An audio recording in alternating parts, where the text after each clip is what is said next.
El cristianismo afirma que Dios es un ser eterno que existe en sí mismo y por sí mismo. La autocreación es una imposibilidad lógica. La autoexistencia no lo es. Y lo que el cristianismo afirma es que Dios es un ser eterno que existe en y por sí mismo. Él no es un efecto, no tuvo un comienzo, nada lo produjo. Él es eterno.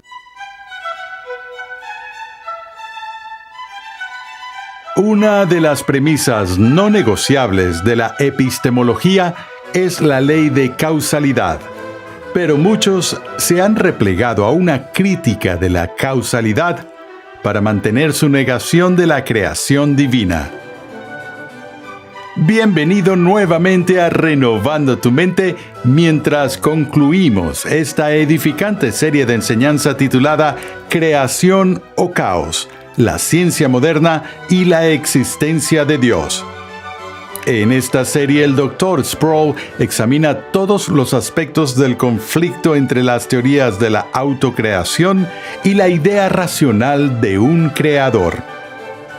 La hipótesis actual sobre el origen de la Tierra afirma que una combinación de tiempo y azar produjo todo lo que vemos.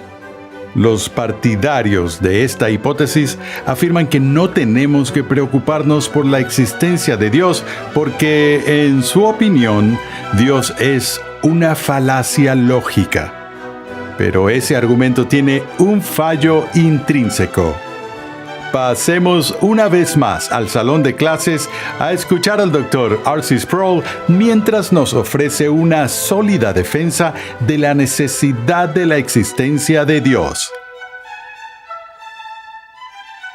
Hace unos años fui coautor de un libro sobre apologética con Arthur Lindsley y principalmente con el Dr. John Gerstner, titulado Apologética Clásica, y parte de mi responsabilidad en ese volumen fue escribir las secciones iniciales sobre epistemología cristiana, tratando de lidiar con la pregunta: ¿cómo sabemos lo que sabemos? ¿Cómo podemos aprender lo que aprendemos? Y aislé ciertos asuntos no negociables. Dije que hay ciertos principios que los cristianos o cualquier otra persona nunca deberían negociar si están seriamente interesados en descubrir la verdad. Dije que esas premisas básicas o supuestos básicos de la epistemología incluyen 4 cosas. Y la primera es la ley de la no contradicción, de la que hemos hablado en lógica, la mitad del método científico. La segunda es la ley de la causalidad, en la cual nos enfocaremos hoy. En tercer lugar está lo relacionado a la confiabilidad básica de la percepción sensorial. La cuarta es el uso analógico del lenguaje, que vamos a omitir por completo aquí, pero ese es un requisito previo necesario para que las personas puedan hablar entre sí, tener algún terreno común y un marco de referencia común. Hasta ahora hemos visto el papel de la lógica en todo este debate de la cosmología. Y cuando hablo de la confiabilidad esencial de la percepción sensorial, entiendo, como todos ustedes, que nuestros sentidos pueden engañarnos, que nuestra vista puede fallar, nuestra audición no es perfecta y cosas así, que somos propensos a equivocarnos con las percepciones que tenemos del mundo externo. Lamentablemente no tenemos alternativa, porque la única transición que tengo de mi mente al mundo en el que vivo es mi cuerpo. Esa es la única forma en la que puedo estar en contacto con la realidad externa a mí mismo, y eso es cierto para todos nosotros. Pero lo que me interesa hoy es la segunda, la ley de la causalidad, porque dije que la mayoría de los críticos de la idea del origen del universo como un acto de creación divina se refugian en la física cuántica de indeterminación o en una crítica filosófica de la causalidad. El argumento generalmente comienza con una apelación al prodigioso filósofo David Hume, quien vivió en la Escocia del siglo XVIII y quien básicamente llevó el empirismo británico a lo que se ha llamado el cementerio del escepticismo, que despertó a Kant de su sueño dogmático para construir un nuevo enfoque de la filosofía. Pero lo más provocativo en el trabajo de David Hume era su análisis crítico de la causalidad. Y no tenemos tiempo para entrar en todas las complejidades de eso, pero quiero que por lo menos captemos la idea básica de lo que David Hume estaba diciendo. Su tesis central era esta: que nunca tenemos una percepción directa e inmediata de causalidad. Pensamos que sí, y estamos constantemente buscando las causas de las cosas y observamos lo que está sucediendo a nuestro alrededor. Por ejemplo, vemos un suceso común donde la lluvia cae y la hierba se moja. ¿Cuál es la suposición que hacemos? ¿Cuál es la inferencia que sacamos? Llegamos a la conclusión de que la causa de que la hierba se mojara fue la caída de la lluvia, porque antes de llover la hierba no estaba mojada.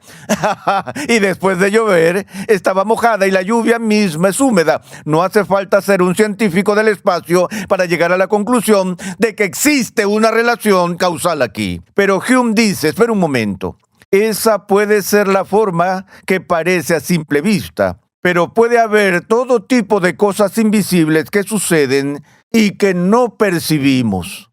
Estaba, por supuesto, jugando con algunas teorías que habían sido desarrolladas antes en el siglo XVII por los racionalistas, figuras como Descartes, Leibniz y Spinoza. No quiero enfocarme en esos individuos por ahora, pero Hume estaba diciendo, todo lo que vemos aquí es una relación de contigüidad, o lo que él llamó una relación habitual. Una relación habitual es una relación que parece que vemos repetida una y otra vez y estamos acostumbrados a asumir que continuará incluso como lo ha hecho en el pasado. Es nuestra costumbre asumir cuando nos vamos a dormir por la noche que el sol, el cual se ha puesto, volverá a salir por la mañana. No sabemos que el sol saldrá mañana, pero lo asumimos con certeza basados en la cantidad astronómica de veces que ha sucedido esta relación habitual en el pasado. Pero lo que Hume decía es que no lo sabemos con certeza y no sabemos realmente qué lo causa. Todo lo que vemos es una relación de contigüidad. Una relación de contigüidad indica una relación donde un evento sigue en secuencia a otro, donde una acción sigue a otra, en muchos casos con un alto grado de previsibilidad. Hume ilustró este asunto con su famosa analogía de las bolas de billar en una mesa de billar. Así que hablemos por un momento sobre este juego de billar y veamos qué sucede. Tienes la mesa, tienes los agujeros, las bolas y así sucesivamente, y la meta es golpear la bola objetivo, golpear la bola que has señalado hacia uno de los agujeros, y así comienzas con el taco. Ese es el instrumento, el organón para el juego de billar. No me paro allí a tirar las bolas alrededor de la mesa ni las soplo, uso el taco. Y así trato de generar cierta acción. Mi brazo mueve el taco y golpeo el taco contra la bola blanca. Y cuando golpeo la bola blanca, ¿qué sucede? Comienza a rodar por la superficie de la mesa. Y luego la bola blanca golpea la bola objetivo. Y después de que la bola blanca golpea la bola objetivo, ¿qué sucede con la bola objetivo? Comienza a moverse y deseamos que se mueva en dirección al agujero y luego desaparezca al entrar. Y entonces logramos obtener el punto que estamos tratando de anotar. Todo esto implica acciones e interacciones que asumimos que están relacionadas de alguna manera causal. Hume dice que lo que ves es una persona agarrando un palo y ves a la persona y al palo moverse. Ves que el palo golpea la bola. Ves que la bola comienza a moverse. Ves que la bola golpea la bola objetivo. Y luego ves que la bola objetivo comienza a moverse y rueda hacia el agujero. ¿Y cuál es la suposición? Asumimos que todos hemos causado estas cosas. Por ejemplo, ¿cómo sabemos que desde toda la eternidad no fue Dios quien decretó que en el mismo momento de la historia en que yo moviera este palo, Él comenzaría a mover la bola blanca? ¿Cómo sabemos si este demonio invisible debajo de la mesa no es el que está causando que la bola comience a moverse después de que la bola blanca golpea la bola objetivo? ¿Cómo sabemos que es la acción de la bola blanca la que provoca que la bola objetivo se mueva? Y esto puede sonar completamente ridículo y a veces la filosofía puede parecer completamente ridícula, pero Hume estaba haciendo un análisis serio aquí de algo fundamental para el conocimiento y fundamental para la ciencia, porque algo que nos interesa mucho en la ciencia es el tema de las causas. Y cuando nos referimos a la causa suprema de toda realidad y de todo el universo, estamos hablando de la causalidad de una manera muy seria. Lo que Hume está diciendo es que no percibimos la causa inmediata. Vemos relaciones de contigüidad, es decir, eventos contiguos que se suceden uno tras otro. No percibimos la conexión. Todo lo que vemos es una serie de eventos. ¿Entendemos eso? Lo que está diciendo es que nosotros estamos asumiendo la causalidad. Y eso es algo que la ciencia ha estado aplicando desde Tales e incluso antes de Tales en la antigua Grecia, donde encontramos esta idea de causalidad. Ahora, algunas personas han llegado a la conclusión de que el análisis minucioso de Hume de la causalidad y el escepticismo con respecto a la percepción destruye el principio o la ley de causa y efecto hasta el punto que ahora podemos decir en la manera sofisticada en que abordamos la ciencia que cualquier cosa puede venir de cualquier cosa, que cualquier cosa puede suceder y que las cosas pueden ocurrir sin una causa.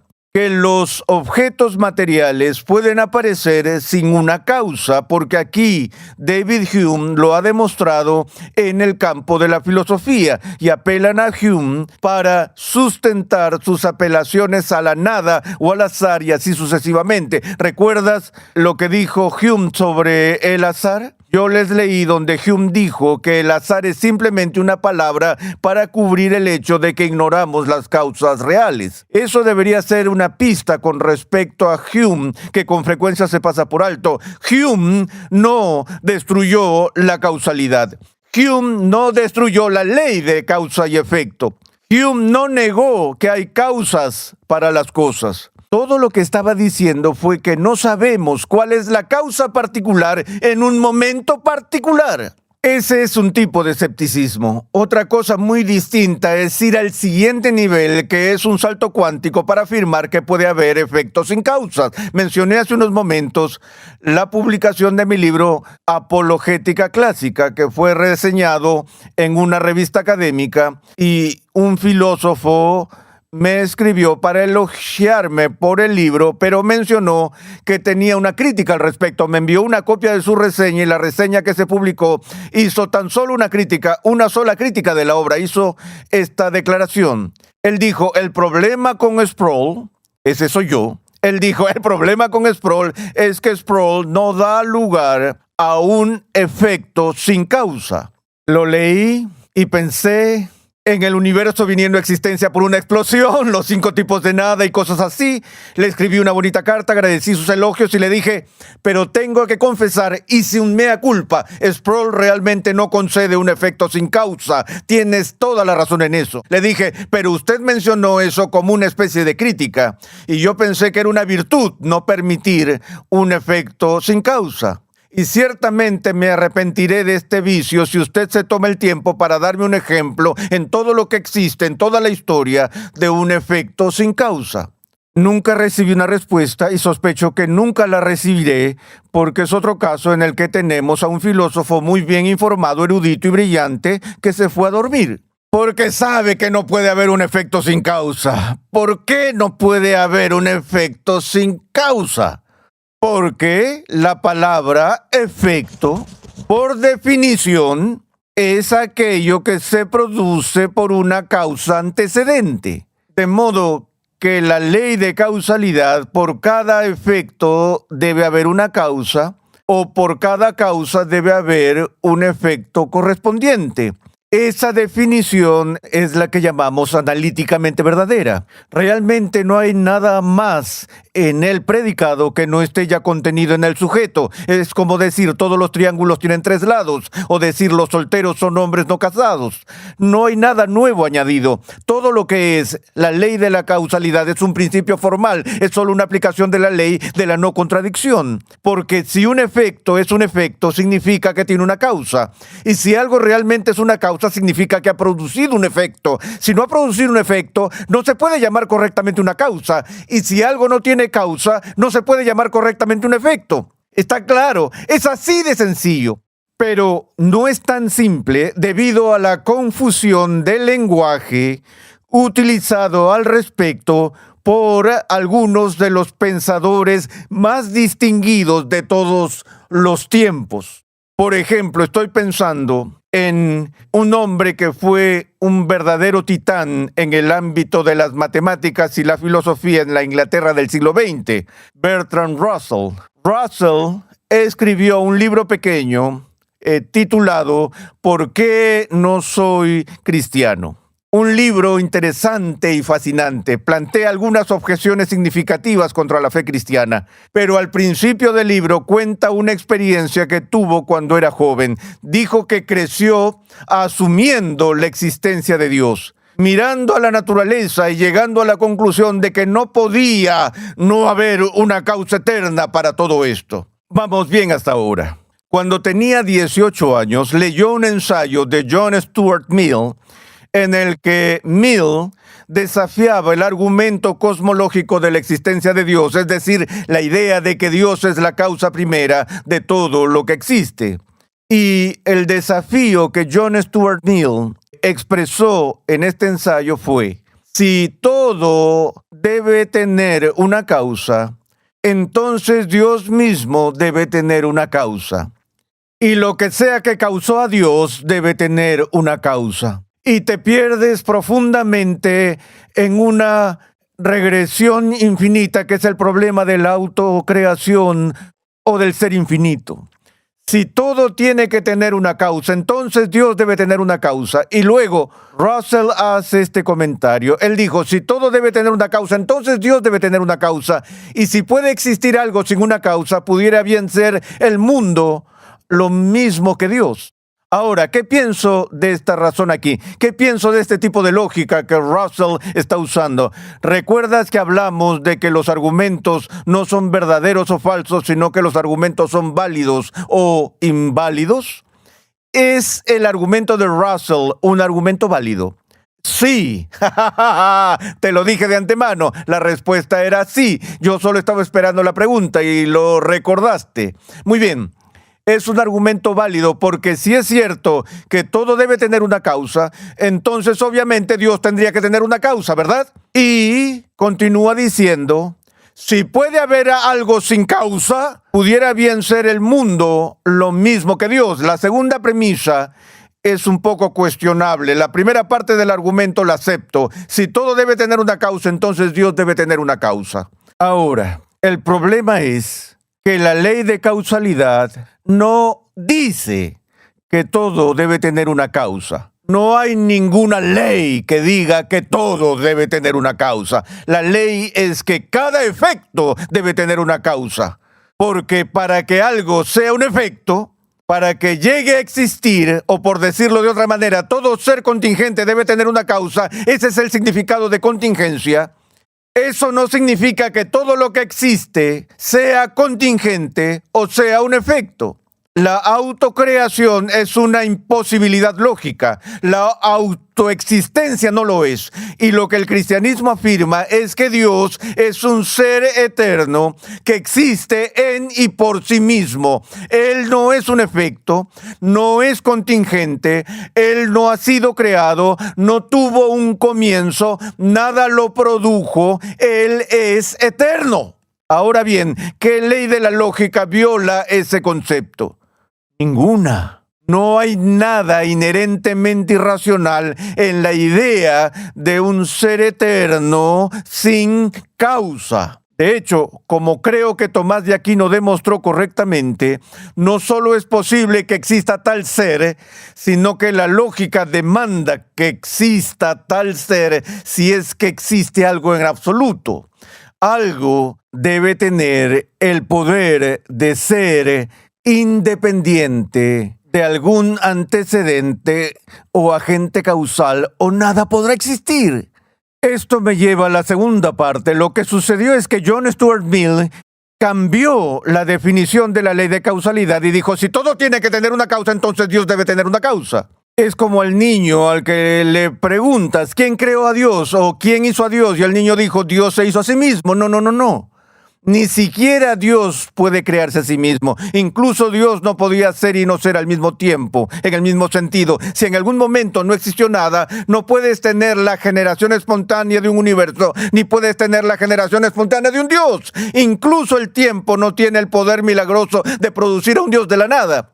Todo lo que existe en sí mismo o es producido por otra cosa. Estas son las únicas opciones que tenemos. Pero Mill estaba diciendo que todo lo que existe debe tener una causa. No, eso no es cierto.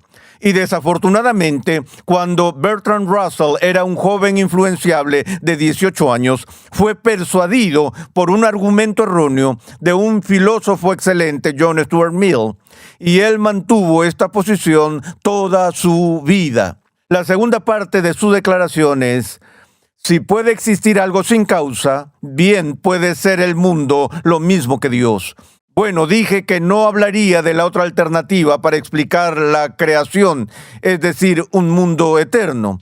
Ahora, lucho con lo que dice Bertrand Russell. Si hay algo sin causa, puede ser el mundo lo mismo que Dios.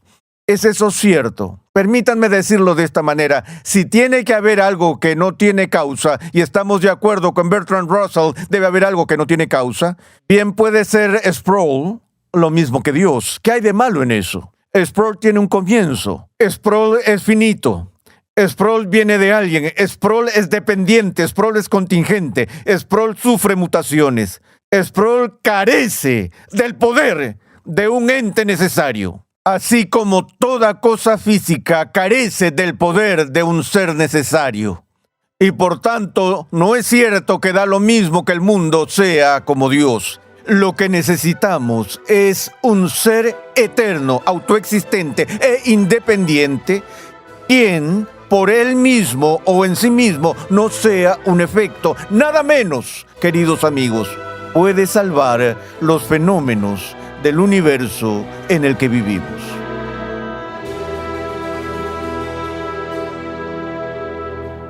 Cuando vemos el orden del universo, no podemos llegar a otra conclusión.